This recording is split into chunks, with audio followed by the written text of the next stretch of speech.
One more salawat in the name of our 12th Imam, Imam Sahibul Asri wa Zaman.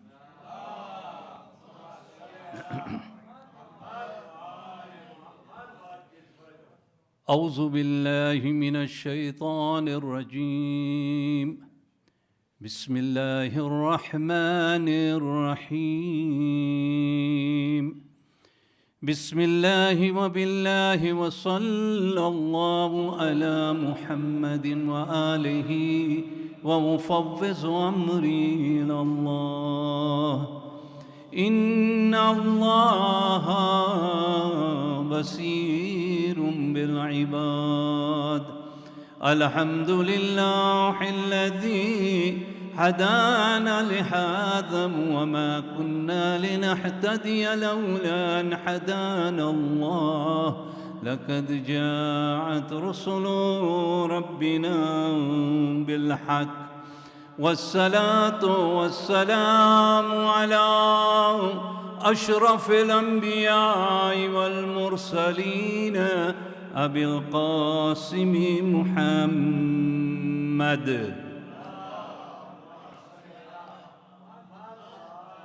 روحي وجسمي ورواه العالمين لك الفداء يا ابن رسول الله ثم السلام عليكم يا أهل العزاء الحسين جميعا ورحمة الله وبركاته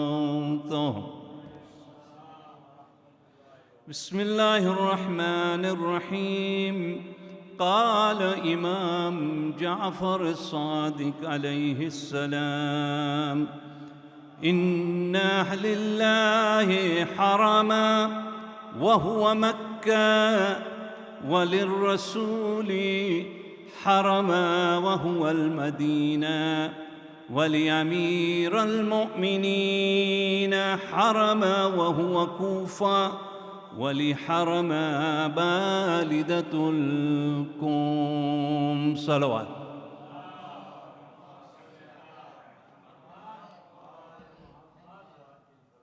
Tonight we are celebrating the birth of Janabi Masooma-e-Qum alayhi salam, a sister of our 8th Imam, and their mother, because there was only brother and sister from this one wife of our 8th Imam, Janabi Najma.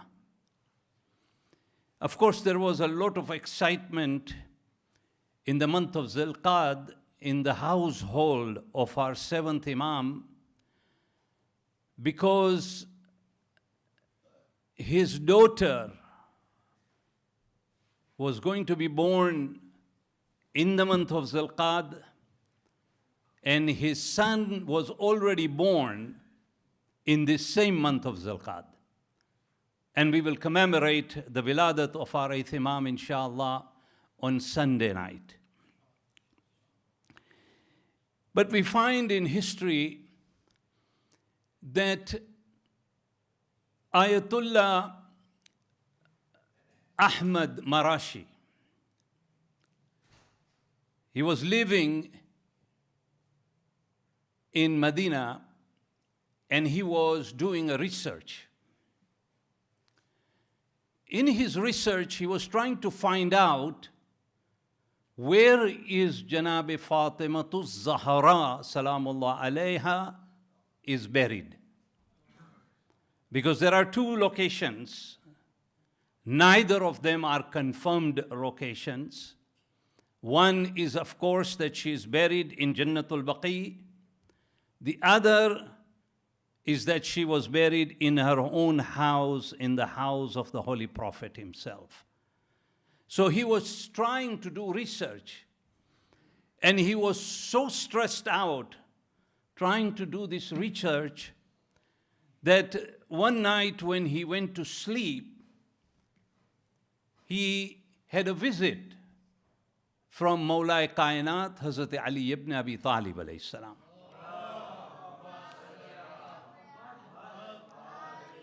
Imam alayhi salam asked him, he said, Ahmad, why are you so stressed out and why are you so worried as to where Janab Fatima is buried? Why are you so worried about it? He said, do you realize that if you visit the shrine of Janab Fatima, Masooma-e-Qum, it is as good as visiting the shrine of Janab Fatima to Zahra. Imagine the position of this lady. Such a high position that there are only 4 Masoomeens that we find after 14 Masoomeens. One, of course, is Janab Masooma-e-Qum. The other is Hazrat Abul Fazl al-Abbas, Hazrat Aliyun al-Akbar, and Janab Zainab Salamullah alayhi. All of these 4 personalities have been given the title of being a Masoom. Now, Janab Masooma-e-Qum's birth happened 25 years after the birth of Imam Rida alayhi salam. She had 19 sisters from different mothers. Today, if you go to Qum, you will find that there is a ziyarat that is written by Imam Rida alayhi salam. Imam Rida alayhi salam writes in this ziyarat, he says, Ya Fatimatu, ishfa'ili fi Jannah. He said, O Fatima, intercede on behalf of us in Jannah. Imam Rida alayhi salam said that a person who makes the effort to go and visit the shrine of Janab Masooma-e-Qum, and if he's a true mu'min, Jannat is wajib on that individual. That to that extent, she has that position. So imagine that she is buried in the city of Qum. If you go to Qum, inshallah, may Allah give you, if you have never been there, an opportunity to visit. But opposite the mosque, opposite the shrine of Janab Masooma-e-Qum is a mosque. And this mosque is of Imam Hassan al-Askari alayhi salam. This particular mosque was built under the special instructions of our 12th Imam. And today, it is managed by Ayatollah Jawad Gulpagani. When some Americans went for this ziyarat, they went to the masjid because people told him this is a masjid of Imam Hassan al-Askari alayhi salam. It's a beautiful mosque. And so these Americans went there to visit. They met Ayatollah Jawad Gulpagani because he is the one who manages that mosque, even till today. So they asked him, how much money do you need to complete this mosque? Because he was almost unfinished. It was finished almost. But they thought, well, let us also contribute towards building of this mosque. So he said, how much money do you really need for this mosque? And Ayatollah Jawad Paghani said, this mosque is not here to take anybody's money. This mosque is here to give you the money. That is how beautiful this particular mosque is. And the city of Qum was first established in the Hijri 66. This was a time when Mukhtar al-Saqafi was trying to take revenge of the killers of Abu Abdullah al-Hussein. There were some people, some tribe of Banu Asad that migrated from there. And they came to the city of Qum. Actually, they settled first in the city of Jamkaran. And they settled there. In the 80s, then there were Ash'aris, the people of Yemen. They also migrated and came to this place, and they all came to the city of Qum. The city of Qum had the majority of the people were Sunnis at that time. They were all Sunni followers. In fact, the first 5 major books of the Sunni fiqh is written by the Iranian Sunnis who came from Qum. They wrote those 5 books.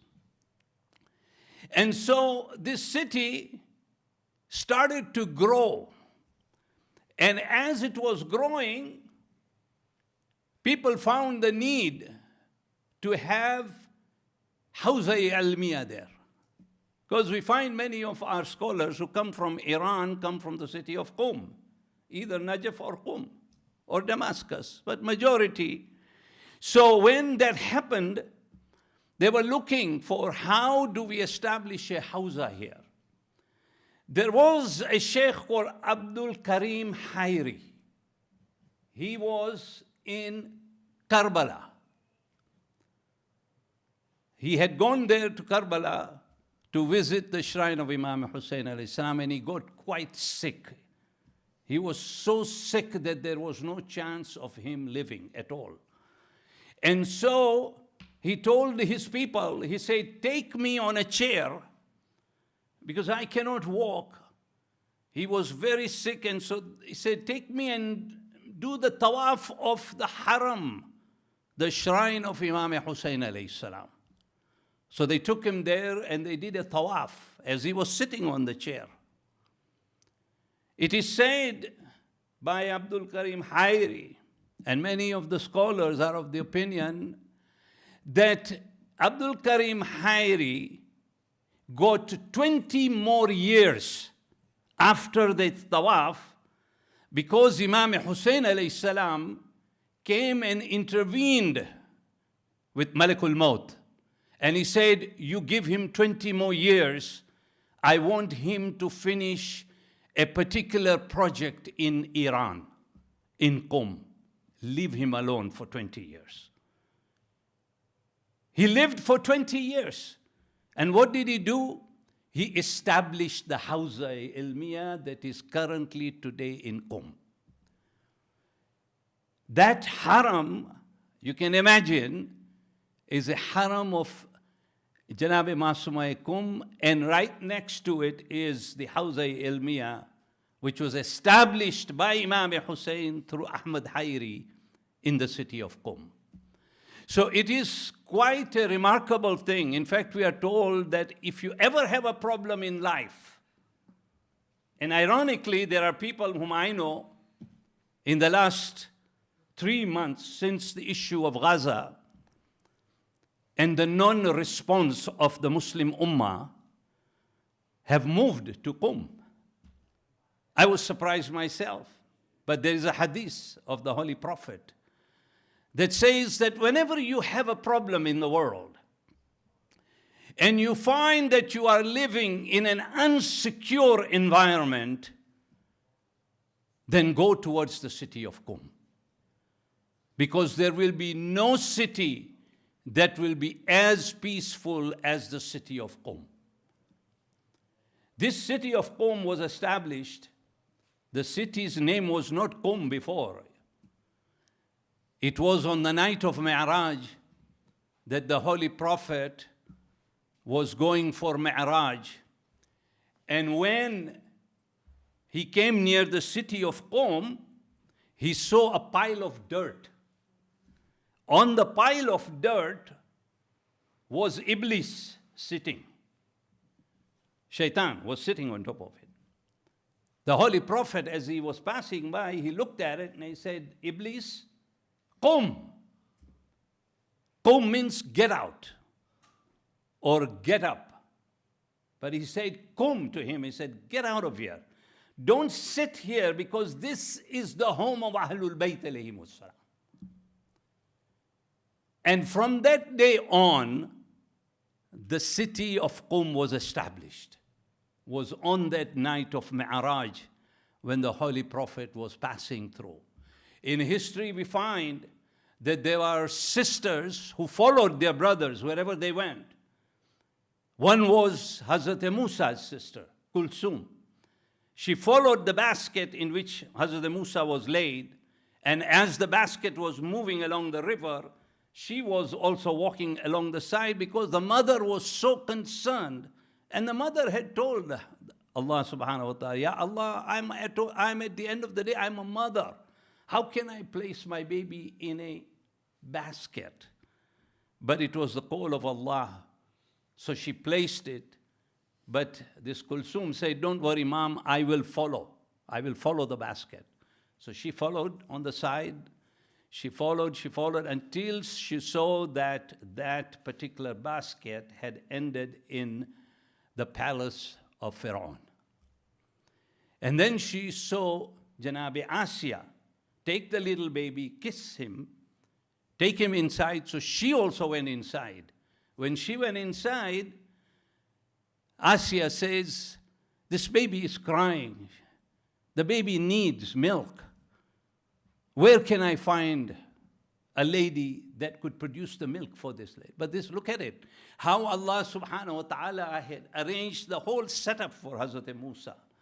That immediately that Kulsum says to Janabi Asya, well, I know a lady.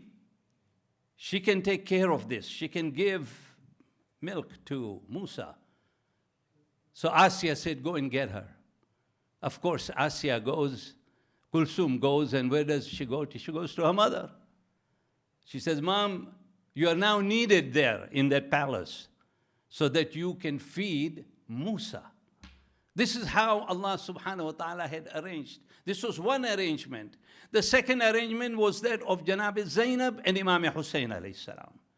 Both of them left together Medina, and Janab Zainab then continued the mission of Imam Hussein alayhi salam. And the third lady, of course, was Janab Masooma-e-Qum, because she left Medina to go to all the way to Qum. We pray to Allah subhanahu wa ta'ala that bihaqqi aimma Masoomeen alayhi salam, that bihaqqi Janab Masooma-e-Qum, all those members of our family who are not feeling well, may Allah give them a very quick and early recovery. We pray to Allah subhanahu wa ta'ala that many of our students have graduated or are going to graduate, that may Allah brings them health and success in their lives. We pray to Allah subhanahu wa ta'ala, Ya Allah, we have, even though I might have been to Qum, but there are many other members of our community here and elsewhere, and myself, who are seeking to go and visit the shrine of Janab Masooma-e-Qum and Imam Rida alayhi salam. May Allah give us that opportunity to be able to go there and visit the shrines. Afzalus Salat Muhammad wa Ali Muhammad. يا راقبا نحو المدينة كاسدا بلغ سلامي للنبي محمد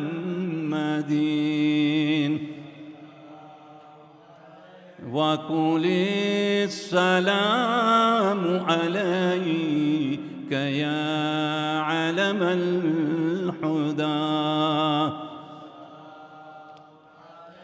وعلى الوصي المجتبى والمرتضى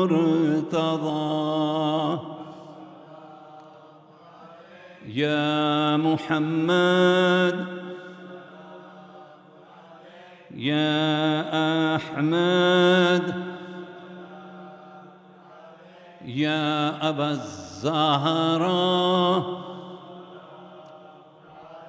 يا أبا القاسم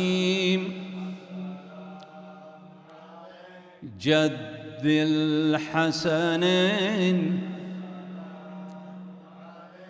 أحمد يا محمد